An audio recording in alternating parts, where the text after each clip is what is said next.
Bapak Ibu Saudara yang dikasihi oleh Tuhan Yesus Kristus, jemaat Tuhan yang dikasihi oleh Tuhan Yesus Kristus, mari kita beribadah.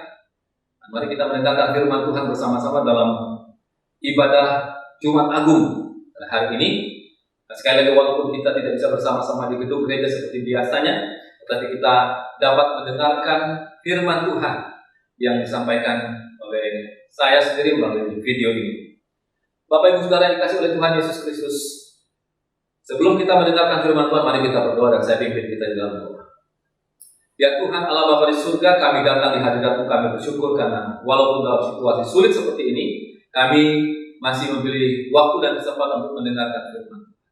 Tuhan berbicara kepada kami dan kami siap untuk mendengarkan dan merenungkan firman Tuhan. Dalam nama Yesus kami berdoa serta bersyukur. Haleluya. Amin.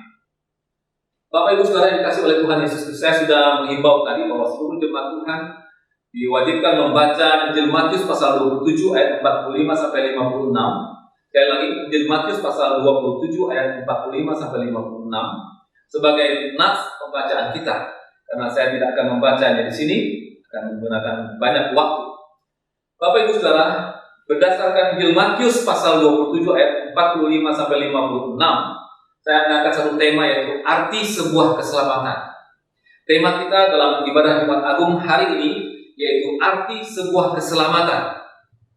Bapak Ibu Saudara dikasihi oleh Tuhan Yesus Kristus, hari-hari ini kata keselamatan menjadi perhatian khusus bagi seluruh umat manusia.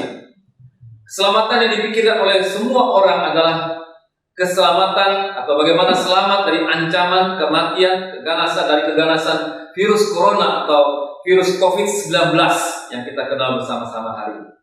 Tetapi Bapak Ibu Saudara, pada situasi seperti ini, manusia juga perlu tahu bahwa keselamatan dari penghukuman kekal menjadi penting untuk kita renungkan bersama-sama. Firman Tuhan dalam 1 Petrus pasal 4 ayat 6 berkata, itulah sebabnya maka Injil telah diberitakan juga kepada orang-orang mati, supaya mereka sama seperti semua manusia, dihakimi secara badani, tetapi oleh roh dapat hidup menurut kehendak Allah. Bapak Ibu Saudara dikasihi oleh Tuhan Yesus Kristus, di sini firman Tuhan mengingatkan bahwa manusia tidak boleh hidup semata-mata menuruti keinginan daging, menuruti keinginan hawa nafsunya. Tetapi mari kita hidup menurut kehendak Allah, sebab mereka yang hidup menurut kehendak daging harus mempertanggungjawabkan perbuatan-perbuatan mereka di hadapan Allah pada waktunya nanti. Jemaat Tuhan yang dikasihi oleh Tuhan Yesus Kristus, firman Tuhan katakan kepada kita bahwa pada mulanya Allah telah menciptakan manusia menurut gambarnya. Dan pada saat itu manusia hidup bersama-sama dengan Allah. Dan manusia diberikan wewenang atas semua yang diciptakan oleh Allah. Dan tentu ketika itu manusia pertama hidup di bawah kuasa, penyertaan, dan perlindungan Tuhan. Tetapi Bapak Ibu Saudara, kemudian firman Tuhan mengatakan bahwa manusia menolak kekuasaan Allah atas dirinya, yang kemudian mengambil indikasi atau mendapatkan pengertian bahwa manusia pertama itu juga menolak keberadaan Allah, kuasa Allah, kehadiran Allah di dalam kehidupan mereka ketika mereka masih ada di Taman Eden. Dan sejak itu pula lah persekutuan antara Allah dan manusia rusak dan hancur, sehingga akhirnya Tuhan mengusir Adam dan Hawa keluar dari Taman Eden. Jemaat Tuhan yang dikasihi oleh Tuhan Yesus Kristus, dengan memilih jalannya sendiri, maka manusia sebenarnya sedang membuka dirinya untuk dikuasai oleh si jahat atau oleh setan atau oleh iblis. Manusia jatuh ke dalam dosa dan akhirnya dosanya telah memisahkan dia dari Allah. Lalu Allah mengusir manusia itu keluar dari Taman Eden. Jemaat Tuhan yang dikasihi oleh Tuhan Yesus Kristus, seluruh keberadaan hidup manusia dipengaruhi, seluruh keberadaan manusia dipengaruhi oleh dosanya. Dan dosa itu diwariskan pula terus-menerus kepada semua keturunan umat manusia sampai pada hari ini. Dan akibatnya firman Tuhan katakan, semua orang telah berbuat dosa dan telah kehilangan kemuliaan Allah. Dalam Roma 3 ayat 23. Dan di dalam Roma 3 ayat 11 sampai 13 berkata, tidak seorang pun yang berakal budi, tidak seorang pun yang mencari Allah. semua orang telah kehilangan, semua orang telah menyeleweng, mereka semua tidak berguna. Tidak ada yang berbuat baik, seorang pun tidak. Jadi Bapak Ibu Saudara dikasih oleh Tuhan Yesus Kristus, dosa yang telah menguasai seluruh kehidupan umat manusia berdampak dan pasti berkonsekuensi dari akibat daripada dosa itu. Mari kita melihat Bapak Ibu Saudara, akibat dosa dalam kehidupan manusia itu terus terjadi sampai hari ini. Yang pertama, manusia akhirnya hidup terpisah dari Allah. Manusia telah terpisah dari pimpinan Allah, dari perlindungan Allah, dari persekutuan dengan Allah, dari keselamatan yang disediakan hanya oleh Allah kepada umat manusia.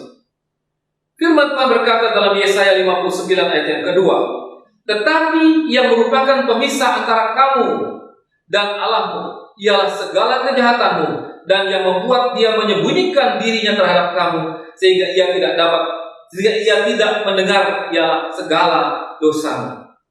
Manusia tidak berdaya dan tidak bisa menghadapi hidup ini, tidak bisa menghindarkan dirinya dari dosa yang terus membelit kehidupannya. Bapak Ibu Saudara yang kasih dalam Tuhan Yesus Kristus, yang kedua, akibat daripada dosa itu manusia mengalami penderitaan. Banyak penderitaan manusia dikarenakan atau disebabkan oleh dosa manusia itu sendiri, oleh kesalahan manusia itu sendiri, bahkan juga oleh kesalahan yang dibuat oleh sesamanya, sama manusia. Saudara, Bapak Ibu yang dikasih oleh Tuhan Yesus Kristus, setelah manusia jatuh ke dalam dosa, Allah berbicara kepada Hawa dan Adam bahwa kesusahan dan penderitaan akan mereka alami sebagai akibat daripada dosa. Itu tertulis dengan jelas dalam kitab Kejadian pasal 3 ayat 16-9. Yang ketiga, akibat daripada dosa itu yaitu manusia mengalami kematian. Ketika Adam dan Hawa masih bersama-sama dengan Allah di Taman Eden, Allah berkata kepada Adam dan Hawa, pada hari engkau memakannya, pastilah engkau akan mati. Kejadian pasal 2 ayat 17. Dan Bapak Ibu Saudara, itu yang terjadi ketika Adam dan Hawa melanggar perintah Tuhan dan memakan buah yang di tengah-tengah taman itu. Mereka mati secara rohani. Hubungan mereka dengan Allah terputus dan rusak, dan tidak ada komunikasi antara Adam dan Hawa terhadap penciptanya itu, Allah sendiri.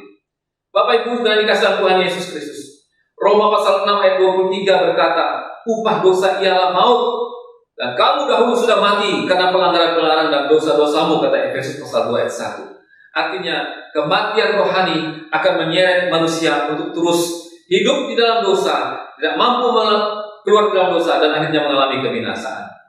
Akibat dosa yang keempat, Bapak Ibu Saudara, adalah bahwa manusia menjadi budak dosa atau menjadi budak setan sendiri.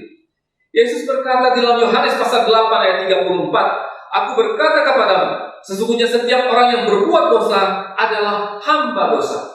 Jadi orang yang berbuat dosa menghambakan dirinya kepada dosa atau kepada iblis setan yang memang adalah pemilik, pembuat, dan penganjur dosa itu sendiri. Melakukan dan hidup dalam dosa adalah memperhambakan diri kepada iblis dan setan. Yang kelima, Bapak Ibu Saudara, akibat daripada dosa, manusia kehilangan pengharapan. Allah adalah satu-satunya sumber pengharapan. Kemana lagi manusia akan menggantungkan harapnya dalam kehidupannya, dalam menghadapi segala tantangan dalam hidupnya? Apakah ada pengharapan terhadap berhala-berhala? Dan berhala itu adalah segala sesuatu yang sifatnya mengabaikan kehendak kuasa dan campur tangan Tuhan. Segala sesuatu yang dibuat dan dilakukan melebihi cintanya kepada Allah adalah merupakan berhala di hadapan Tuhan. Paulus mengingatkan jemaat Tuhan di Efesus mengenai keadaan jemaat itu pada waktu sebelum mereka percaya. Paulus berkata di dalam Efesus pasal 2 ayat 12, waktu itu kamu hidup tanpa Kristus, tidak termasuk kewargaan Israel, dan tidak mendapat bagian dalam ketentuan-ketentuan yang dijanjikan, tanpa pengharapan dan tanpa Allah di dalam dunia. Bapak Ibu Saudara, orang di luar Kristus, orang yang belum percaya kepada Tuhan, yang masih hidup di dalam dosa, mereka hidup tanpa pengharapan karena mereka hidup tanpa Allah di dalam dunia ini. Bapak Ibu jemaat Tuhan yang dikasih oleh Tuhan Yesus Kristus, mari kita terus berharap kepada Allah. Mari kita terus berharap bergantung kepada Allah. Jangan berharap bergantung kepada manusia, jangan berharap bergantung kepada harta, dan jangan berharap dan bergantung kepada kekuatan dan kemampuan manusia. Yang keenam, akibat daripada dosa, yaitu manusia hidup dalam ketakutan. Orang yang hidup dalam dosa pasti takut menghadapi masa depan yang akan datang, karena dia akan mengetahui bahwa dia tidak mengerti dan tidak memastikan apa yang akan terjadi dalam kehidupannya di masa yang akan datang.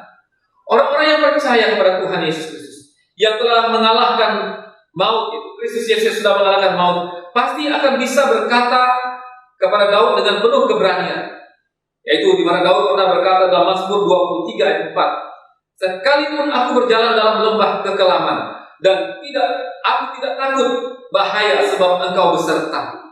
Gadamu dan tongkatmu itulah yang menghibur aku, kata Raja Daud. Artinya tidak ada ketakutan dalam hati, dalam hidup orang yang percaya kepada Sang Penyelamat Yesus Kristus yang sudah mengalahkan maut. Yang terakhir atau yang ketujuh, akibat daripada dosa, manusia yang hidup dalam dosa buta secara rohani. Dosa telah mengakibatkan seseorang semakin terikat seperti seorang yang jatuh dalam sebuah kecanduan obat terlarang. Hal-hal rohani yang bersifat moral tidak lagi memiliki arti, tidak lagi penting bagi dirinya. Sebabnya Paulus menyebutkan, atau Rasul Paulus berkata dalam Roma pasal 1 ayat 18 sampai ayat yang ke-32, dalam kebutaan rohani mereka tidak bisa memahami wahyu Allah. Namun sebaliknya, mereka menyembah berhala yang mereka buat dengan tangan mereka sendiri. Bapak Ibu Saudara yang dikasihi oleh Tuhan Yesus Kristus, Paulus berkata bahwa akhirnya orang-orang seperti itu Allah akan menyerahkan mereka kepada dosa-dosa mereka. Jika mereka tidak berbalik dan bertobat dan kembali kepada Kristus, maka Tuhan Allah akan menyerahkan mereka untuk terus hidup di dalam kebejatan dosa dan hidup yang tidak bermoral. Manusia yang hidup dalam dosanya tidak akan pernah mampu untuk melepaskan diri dari dosa dengan kekuatan dan kemampuannya sendiri. Manusia mungkin telah mencari Allah melalui agama, tetapi ajaran agama yang baik sekalipun tidak dapat menjamin pemeluknya untuk masuk ke dalam surga. Hanya Tuhan Yesus yang pernah berkata dalam Yohanes 14 ayat 6, akulah jalan dan kebenaran dan hidup, tidak seorang pun yang datang kepada Bapa kalau tidak melalui Aku. Demikian juga firman Tuhan dalam Kisah Rasul pasal 4 ayat 12 berkata, dan keselamatan tidak ada di dalam siapapun juga selain di dalam Dia, sebab di bawah kolong langit ini tidak ada nama lain yang diberikan kepada manusia yang olehnya kita dapat diselamatkan.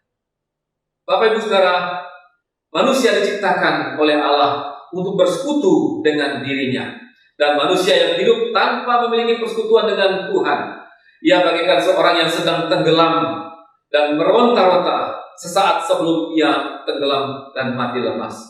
Manusia memerlukan penyelamat, yaitu seorang yang mampu masuk ke dalam air itu dan kemudian menarik, mengangkatnya dan menempatkannya ke tempat yang aman. Bapak Ibu Saudara dikasih oleh Tuhan Yesus Kristus, manusia memerlukan keselamatan dari Allah, dan untuk mengungkapkan kasih Allah kepada manusia, Ia, yaitu Yesus Kristus, telah mengaruniakan Allah Bapa, yaitu Allah pencipta langit dan bumi, telah mengaruniakan anaknya yang tunggal kepada umat manusia, supaya setiap orang yang percaya kepadanya tidak binasa, melainkan beroleh kehidupan yang kekal. Jemaat Tuhan yang dikasih oleh Tuhan Yesus Kristus, dalam peristiwa Jumat Agung, Yesus Kristus telah melakukan penebusan, Yesus Kristus telah melakukan pengampunan, dan Yesus telah memberikan pembenaran bagi umat manusia yang percaya kepadanya. Di dalam kitab Roma pasal 4 ayat 7 dikatakan, berbahagialah orang yang diampuni pelanggaran-pelanggarannya dan yang ditutupi dosa-dosanya. Darah Kristus, pengorbanan Kristus di kayu salib, telah menutupi dosa orang yang percaya kepadanya. Allah tidak lagi melihat dosa orang yang percaya kepadanya, karena sudah ditebus, dibenarkan, dan diampuni salahnya oleh darah Yesus Kristus. Bapak Ibu saudara dikasih oleh Tuhan Yesus Kristus, kita ada di dalam ibadah Jumat Agung pada hari ini. Dan firman Tuhan berkata bahwa ketika Yesus tergantung di atas kayu salib, ia berseru dengan suara nyaring, Eli, Eli, lama sabachthani. Apakah arti dari yang dirasakan dan dialami oleh Yesus Kristus ketika ia tergantung di kayu salib? Bapak Ibu saudara, dalam situasi seperti itu, sebenarnya Yesus sedang menyatakan kasih Allah kepada seluruh umat manusia. Yesus sedang berada di antara dua sisi, yaitu di antara manusia dan Allah sendiri. Yesus harus mentaati kehendak Bapanya dan sekaligus juga menyatakan kasihnya kepada umat manusia dengan menyerahkan dirinya disalib, tergantung, disiksa, dan mati di atas kayu salib. Keselamatan tidak akan diperoleh dengan kekuatan dan upaya manusia. Keselamatan hanya dapat diterima dengan sebuah tindakan dan keputusan untuk percaya kepada Tuhan Yesus Kristus. Yohanes pasal 10 ayat 9 berkata, Akulah pintu, barang siapa masuk melalui aku, ia akan selamat. Yesus mengumpamakan dirinya bagaikan pintu bagi domba-dombanya, bagi mereka yang percaya, bertobat dan mau datang kepadanya. Di dalam Yohanes 14 ayat 2, di sana firman Tuhan berkata, di rumah Bapakku banyak tempat tinggal. Jika tidak demikian, tentu aku mengatakannya kepadamu, sebab aku pergi ke situ untuk menyediakan tempat bagimu. Bapak Ibu saudara, jaminan yang pasti, yang jelas dalam firman Tuhan dalam ibadah, bahwa Yesus Kristus memang benar telah mati. Dia benar-benar tergantung di kayu salib. Dia benar-benar dikuburkan selama 3 hari 3 malam di dalam kubur. Tapi kemudian dia bangkit. Dia menampakkan diri kepada murid-murid dan kepada banyak orang. Kemudian dia naik ke surga dengan sebuah janji, Aku pergi menyediakan tempat bagimu. Artinya, orang yang percaya kepadanya tidak akan pernah binasa, tidak akan pernah dimasukkan ke dalam jurang kebinasaan kekal, tapi mereka akan diselamatkan karena bagi mereka telah tersedia tempat di surga. Bapak Ibu saudara dikasih oleh Tuhan Yesus Kristus, di Rasuul 16 ayat 31 akhirnya berkata, percayalah kepada Tuhan Yesus Kristus dan engkau akan selamat, engkau dan seisi rumahmu. Tidak secara kebetulan Bapak Ibu saudara, seluruh orang percaya pada hari-hari ini tidak bisa memasuki gedung gereja mereka yang mewah, dengan musik yang indah, dengan keramaian yang riuh, tetapi mereka hanya berdiam diri di rumah dengan keluarganya. Mengapa demikian Bapak Ibu saudara? Allah ingin menunjukkan dan mengingatkan semua umat manusia bahwa gereja yang sesungguhnya itu adalah pribadi orang-orang percaya. Tuhan ingin hadir di sana. Dan ketika kita ada dalam kelompok kecil di keluarga kita masing-masing, sebenarnya kita adalah gereja itu sendiri. Sehingga apa yang dikatakan oleh firman Tuhan dalam Kisah Rasul 16 ayat 31, percayalah kepada Yesus Kristus dan engkau akan selamat, engkau dan seisi rumahmu. Kiranya semua kita yang ada di rumah, yang sedang mengikuti ibadah Jumat Agung ini, menjadi bagian dari orang-orang yang sudah diselamatkan, menjadi keluarga-keluarga yang sudah diselamatkan oleh Tuhan. Jangan dulu berbangga diri kalau kita lahir sebagai orang yang sudah lahir dalam keluarga Kristen. Itu bukan syarat untuk masuk ke dalam surga yang kekal dan diselamatkan. Keselamatan itu datang kepada setiap orang yang mengaku dengan mulut, percaya dalam hati bahwa Yesus Kristus telah mati dan telah bangkit dan telah naik ke surga dan menyediakan tempat kita bagi kita di surga. Keselamatan yang daripada Tuhan, yaitu keselamatan kekal, keselamatan yang tidak membinasakan kehidupan kita untuk selama-lamanya. Keselamatan yang dipikirkan oleh manusia hari-hari ini hanyalah keselamatan untuk tidak mati akibat virus corona. Tetapi kita sebagai orang percaya memikirkan dan memahami hal yang jauh lebih daripada itu, bahwa kematian di dunia ini itu pasti akan terjadi dan akan terjadi. Tetapi kematian yaitu terhadap kebinasaan kekal itu perlu dipikirkan oleh banyak orang, dan keselamatan kekal itu hanya kita peroleh di dalam Tuhan kita Yesus Kristus. Demikianlah firman Tuhan pada hari ini, dan mari kita berdoa. Saya akan memimpin kita dalam doa. Ya Tuhan Allah Bapa di surga, kami mengucap syukur karena kami boleh merenungkan firman Tuhan di dalam memperingati penderitaan dan kematian Kristus di hari Jumat Agung ini. Kami bersyukur karena kami terbebas dan kami terlepas daripada ancaman hukuman api neraka. Dan itu dijamin sendiri oleh firman Tuhan, oleh Yesus Kristus, bahwa kami yang percaya kepadanya tidak akan binasa tapi memperoleh hidup yang kekal. Bapa, sebagai manusia, sebagai orang percaya, kami menggumuli akan situasi yang dialami dan dihadapi oleh semua umat manusia. Berdoa bagi seluruh umat manusia di belahan-belahan dunia ini yang mengalami ketakutan, yang mengalami kecemasan dengan keganasan virus ini. Tuhan tolong. Tuhan tolong supaya mereka yang terpapar sakit jamah sembuhkan. Mereka yang sudah sembuh biarlah mereka sadar dan insaf bahwa ada kuasa yang lebih besar daripada sakit penyakit yang ditakuti oleh umat manusia. Demikian juga yang berdoa untuk para medis, para dokter, para ahli, para perawat. Tuhan tolong mereka. Karena mereka lah orang-orang yang langsung bersentuhan langsung dengan orang yang sakit. Tuhan melindungi bungkus mereka dengan kuasa darah-Mu, sehingga mereka tetap sehat dan kuat dan mereka bisa melayani orang-orang sakit dan bisa menolong banyak orang. Terima kasih Bapak, kami berdoa untuk bangsa dan negara kami, Bapak Presiden dan para Menteri yang juga berpikir keras untuk mengupayakan pencegahan bahkan meminimalisir penyebaran virus ini. Tuhan tolong melindungi Bapak Presiden, Wakil Presiden dan para pemimpin-pemimpin kami, bahkan sampai kepada rakyat kami di setiap kabupaten sampai ke desa-desa, supaya dengan kuasa Tuhan dan otoritas Tuhan, maka Tuhan sanggup menghentikan dan membunuh virus ini sehingga virus ini tidak lagi menyebar kemana-mana, tidak lagi mengancam umat manusia. Tetapi di balik semua itu, manusia menyadari bahwa tidak ada yang bisa dibanggakan, disombongkan oleh manusia. Hanya kuasa Tuhan yang mampu menghentikan semua itu atas dasar kehendak dan maksud Tuhan saja. Terima kasih juga buat firman Tuhan yang sudah kami dengar, dan sebentar kami akan masuk ke dalam perjamuan kudus. Tuhan memberkati kami. Biarlah perjamuan kudus yang kami lakukan benar-benar membawa kami dalam suatu perenungan untuk menghentikan dan memperingati akan pengorbanan kematian Kristus. Di dalam nama Yesus Kristus kami sudah berdoa dan mengucap syukur. Haleluya. Amin.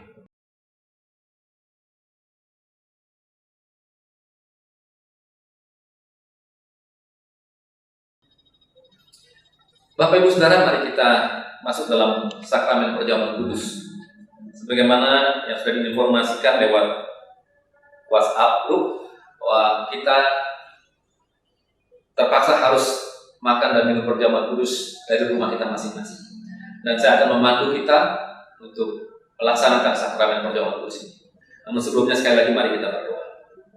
Bapa di surga, terima kasih buat kesempatan ini. Tolong kami semua jemaat Tuhan yang ada di rumah, di keluarga mereka masing-masing, untuk tetap fokus di dalam ibadah kami. Walaupun banyak gangguan yang terjadi di sekitar kami, kami akan masuk dalam sakramen perjamuan kudus. Berikan kepada kami ketenangan dan keteduhan, bahkan iman yang terus membara di dalam kasih kami kepada Kristus, karena Kristus sudah lebih dahulu mengasihi kami.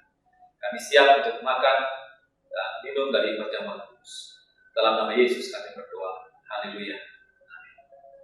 Bapak Ibu Saudara yang dikasihi oleh Tuhan, bagaimana biasa saya akan membacakan firman Tuhan sebagai pendahuluan bimbingan kita untuk masuk dalam perjamuan kudus. Terdapat dalam 1 Korintus pasal 11 ayat yang ke-23 dan seterusnya. Demikian firman Tuhan.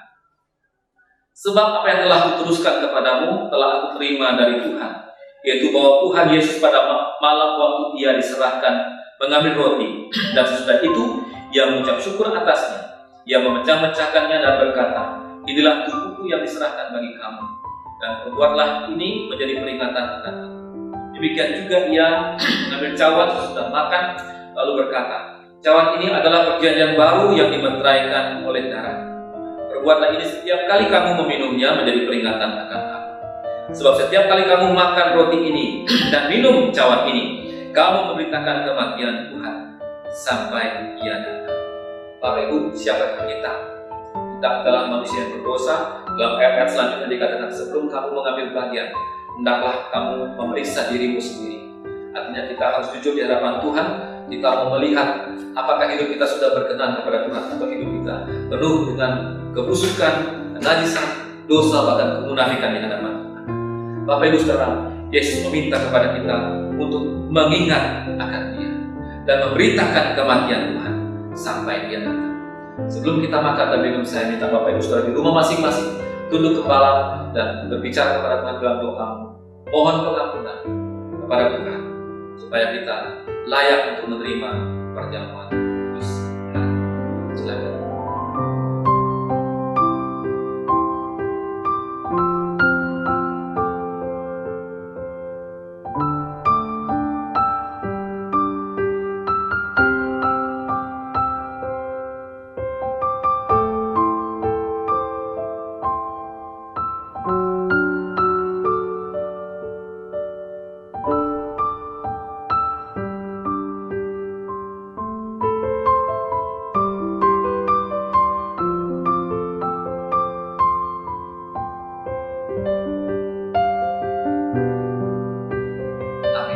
Bapak Ibu Saudara, saya bacakan sekali lagi ayat yang ke-28 dari 1 Korintus pasal 11 berkata, karena itu hendaklah tiap-tiap orang memuji dirinya sendiri dan sesudah itu ia makan roti dan minum cawan Tuhan.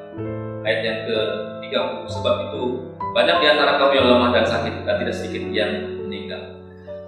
Pemberitaan firman Tuhan dalam 1 Korintus pasal 11 ini serius, karena perjamuan kudus bukan sesuatu yang dipermainkan atau sesuatu tidak biasa, tapi langsung diperintahkan oleh Tuhan Yesus, yaitu agar kita makan dan minum perjamuan ini sambil kita mengenang akan penderitaan dan kematian, sekaligus kita memiliki tekad, kemauan, kerinduan untuk terus memberitakan kematian Tuhan sampai akhir, memberitakan Injil Tuhan, memberitakan keselamatan kepada semua orang sampai ada waktu di dalam kita. Bapak Ibu, saya mengajak kita mengangkat roti kita masing-masing dengan iman, dan kita mau makan perjamuan kudus ini, dan kita angkat bersama-sama roti kita, mendengarkan panduan dari sini.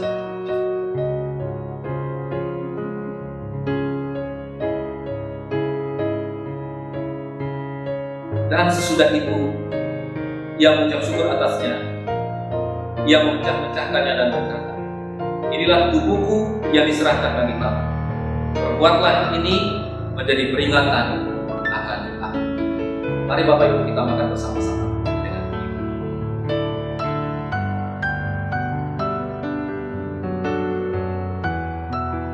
Kita mengambil cawan, namun kita masing-masing.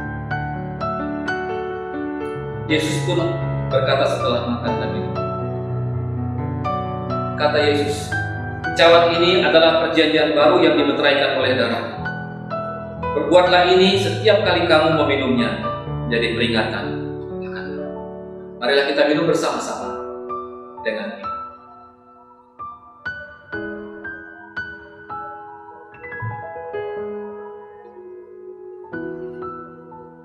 Kita berdoa. Bapa di surga, terima kasih buat sakramen perjamuan kudus yang kami lakukan. Karena sekali lagi kami ingin mentaati apa yang Tuhan katakan kepada kami, yaitu untuk memperingati akan kasih Tuhan di dunia bagi manusia, bagi pribadi kami. Terima kasih Bapa, melalui kesempatan sakramen perjamuan kudus ini juga Tuhan mengajar kami untuk introspeksi diri kami masing-masing. Sucikan, kuduskan kami, dan mampukan kami untuk hidup sebagai anak-anak terang, sebagai anak-anak Allah yang terus-menerus memberitakan kematian Tuhan hingga kedatangan yang kedua. Terpujilah Tuhan. Terima kasih buat penyertaan Tuhan dalam sakramen perjamuan kudus.